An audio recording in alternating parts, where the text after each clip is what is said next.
Verse 14, ang sabi niya, at ipangangaral ang Ebanghelyo ito ng kaharian sa buong sanglibutan, sa pagpapatutuo sa lahat ng mga bansa, at kung magkagayoy, darating ang wakas. Then shall the end come, the end of saving church ages. Kaya, church, hallelujah.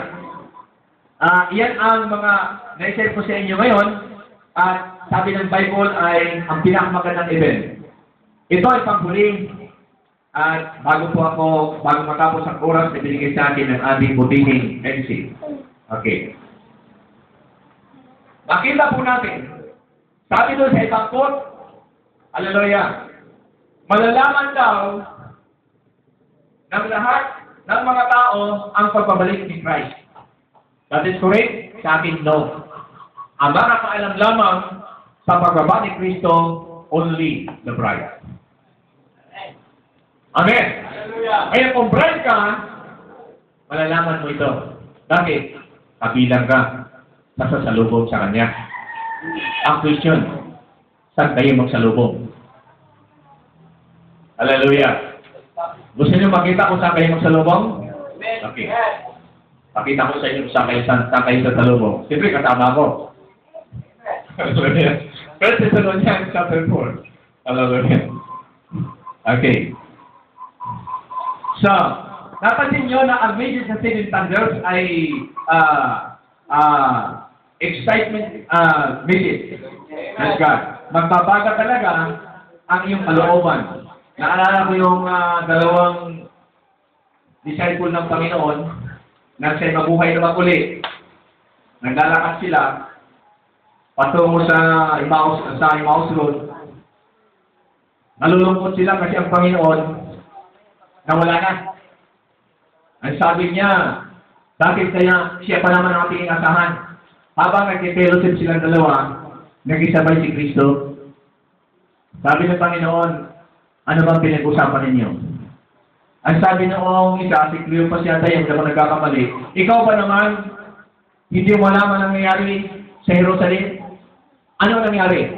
Tungkol kay Kristo, ano nangyari sa Kanya? Siya ay nabuhay daw, pagkatapos na siya ay pahirapan, namatay siya, nabuhay siya magulit, at ito yung 3 araw. Pero mo, kasabay na nilang bayan, hindi pa nakilala. Hallelujah. Praise the Lord. Pero si Kristo, magpapakilala talaga siya sa mga bride. At sasabihin din niya kung saan kanya makatagpuin. Amen? Sige, basahin natin ang Thessalonians. Hallelujah. Sana huwag kayo magpintin dito. Saan nyo sa halubungin? Okay. Verse 16. Praise God. Sapagkat ang Panginoon din ang bababang mula sa langit. Okay, tinapunin nyo ha. Na may isang sigaw. Okay. With a shout. Okay. May tinig, the voice of archangel. Okay, ano pa? And with the trump of God. Okay. Paghamak ng Diyos. At sabi niya, ang nangamatay kay Kristo ay unang mga bubuhay na maguli. How about yung buhay pa? Okay, kagaya natin. Okay, sabi niya sa verse 17, kung magkagayon, tayong nangabubuhay na natitira ay aagawin kasama niya sa mga alapaap. Isa po na tayo. Tingnan po ninyo. Gusto ko lang ipakita sa inyo, para maliwanag ito. Teka muna, sabi yung chokes ko dito. Okay. Kung ito ang earth, hindi po si Kristo makikita ng lahat ng mga tao. Ang makakakita lamang sa Kanya ng mukhaan. Yung mga sasalubong sa Kanya sa ulap. Kasama ka na doon kung nabubuhay ka ngayon at ikaw ay nakahanda sa Kanyang pagbalik. Ikaw ay isa sa nakatagpuin niya sa ulap. Kaya, isinauna ko na, ang message ng Seven Thunders, hindi ito public na marinig lahat. Ito ay personal revelation. Okay? Ngayon, dito nakalibing ang mga namatay kay Kristo. Illustration lang po ito ha. Kasi hindi ako marunong mag-drawing. Magkakabaong siya. Kasi earth ito eh. Okay? At ikaw naman, tayo, ay mga buhay pa. Okay? Nakukuha niyo yung illustration ko? Bago ko bababa sa pulpito. Okay. Sabi niya, una naman ito mga bubuhay. Okay? Pag nabuhay ito, kasama ng mga apostol ka, ha? Yung sa pato, hindi pa buhay. Maliban lang sa Old Testament, na mananampalataya, buhay na sila. Okay. Ito raw, wala mabubuhay, at tayong lahat ay babaguhin. Pansinin po ninyo, pag-ihip ng Trump, kung paano ang message doon ay mag-present dito yun, so siya pagkasabi doon, ito raw ay mababago, sabi sa 1 Corinthians chapter 13. And then, galing dito si Christ, bababa siya, okay? Bababa siya dito. Hallelujah. Ano daw ito? Ulap. Amen ba? Okay. Lalabas ka dito. Ito mga namatay. Lalabas kayo out of the load of gravity. Okay? To meet Christ in the earth. Kapili ko ba kayo? Makita po niyang posisyon ito. Makikita talaga si Kristo ng kanyang mga bride sa sila. Ikakatagtuin niya sa ulan.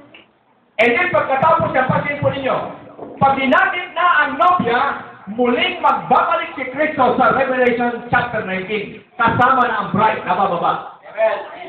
Amen. Kaya sinutuhin ko namin na maagaw tayo. Praise God. At itong message ng thunder, wow, i-focus ka lamang para ihanda ka. Hallelujah. Sa pagdagit. Praise God. So anong gagawin mo ngayon? Kinakailangan magpatuloy ka kapatid tungo sa kasakdalan at iwanan na ang mga bagay na inaalok ng demonyo sa likuran. Hello? Hallelujah! Magpatuloy sa kasakdalan. Ang 2 Corinthians 5:17, ang ending niyan ay pag-agal. Ito ang ulam. Sa ulam. Maglimit tayo. Kasama ka ako sa ulam. At sabi ng Thessalonians, sabi ni Pablo, kung baka ngayon tayo na mabubuhay na natitira ay aagawin kasama nila, kasama ng mga namatay, at ang sabi po dyan, upang salubungin ang Panginoon sa hangin, at sa ganito'y sa Panginoon tayo magpakailanman. Praise the Lord!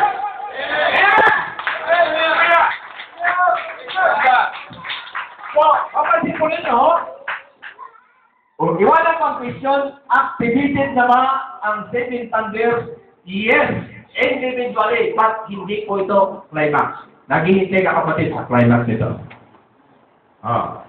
So, maraming talata. Okay, bakit activated na? Balik-turo lang, bigyan mo nga ako ng talata. Na-partial ng rapturing faith. Ay, tanggap ko na. Sige, bigyan mo ng talata. Ikalawa po rin ito, chapter 3. Praise the Lord. Church, nabili ka ba kayo?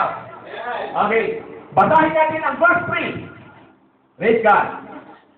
Hallelujah. Magina ang ikawalo o ikapitong silyo, ito ay binuksan. May bahagi na nahayag sa bride. Amen. Praise God. Si Barbanam, yung isang hero sa huling panahon, pinakitaan lamang ng Panginoon ng insight. Okay, may partial na message on the vision. Tingnan po ninyo. Unang Korinto chapter 3 verse 3, yamang nahahayag na kayo sulat ni Kristo. Okay, tingnan mo na. Kayo ay sulat ni Kristo. Kung ito ang blackboard, nagsulat. Okay, isinulat sa inyo mga puso. Okay, sabi niya rito, na pinangasiwaan namin, hindi isinulat ng tinta, kundi ng Espiritu ng Diyos na buhay. Hindi sa mga tapyas ng bato, kundi sa mga tapyas ng pusong naman. Church, ang manifestation ng salita ni Kristo sa kanyang bride. Ito ay kinakailangan makita, hallelujah, bago ang pag-agaw. Ang tanong, ito ba ay nababasang mga nakasulat? Nababasa. Basahin natin. Hallelujah. Kung isinulat nito, Brother Roland, hindi na sa blackboard o sa bato, ito ay nababasa? Opo. Basahin natin. Okay. Kayo ang aming sulat na nasusulat sa aming mga puso, nakikilala na kayo'y mga prophet